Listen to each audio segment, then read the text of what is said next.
En este video hablaremos sobre los números reales, así como los conjuntos de números que integran a estos mismos. Empezaremos hablando de los números naturales. Los números naturales son números positivos y sin parte decimal alguna. Por ejemplo, el 1, el 2, el 3, el 4 y el 5.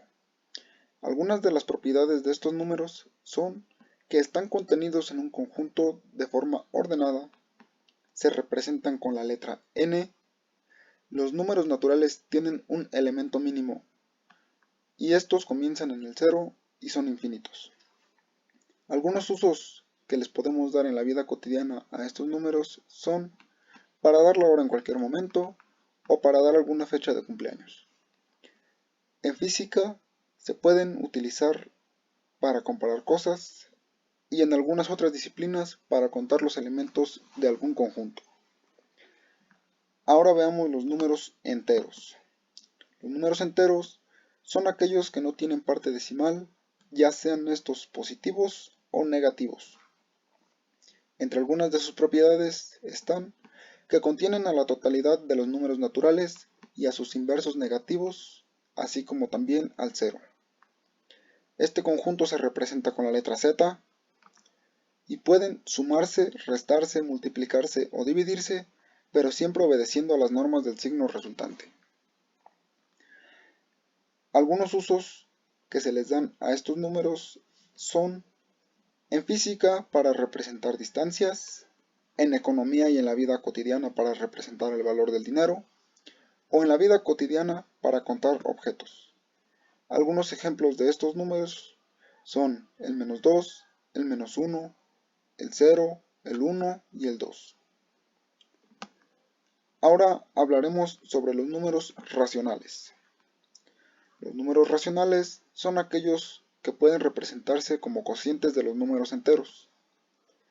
Algunas de las propiedades de estos números son que los podemos representar mediante una fracción o como decimales. Se representan con la letra Q. Cada número racional se puede representar con infinitas fracciones equivalentes. Por ejemplo, un medio es lo mismo que 2/4 y así sucesivamente. Estos números contienen a la totalidad de los números enteros. Algunos ejemplos de estos números son un tercio, 1.4 o un medio. Algunos usos de estos números son en la vida cotidiana para pesar algo, en agronomía para medir el pH o simplemente para representar medidas en áreas como la arquitectura, medicina, biología, etc. Ahora hablaremos del otro conjunto de números que son los números irracionales. Un número irracional es un número que no podemos escribir en forma de fracción. Algunas de sus propiedades son que son números decimales cuya parte decimal tiene infinitas cifras periódicas. Estos números se representan con la letra I y no existe ningún número que sea racional e irracional a la vez. Algunos usos que se les dan a estos números, por ejemplo, en geometría se utiliza el número pi, que es un número irracional. En economía suele utilizarse con frecuencia el número e, que también es un número irracional. Y estos números permiten relacionar diferentes variables en la arquitectura o diseño mecánico. Como ya mencionamos antes, algunos de estos números, por ejemplo, es pi, el número e o el número áureo.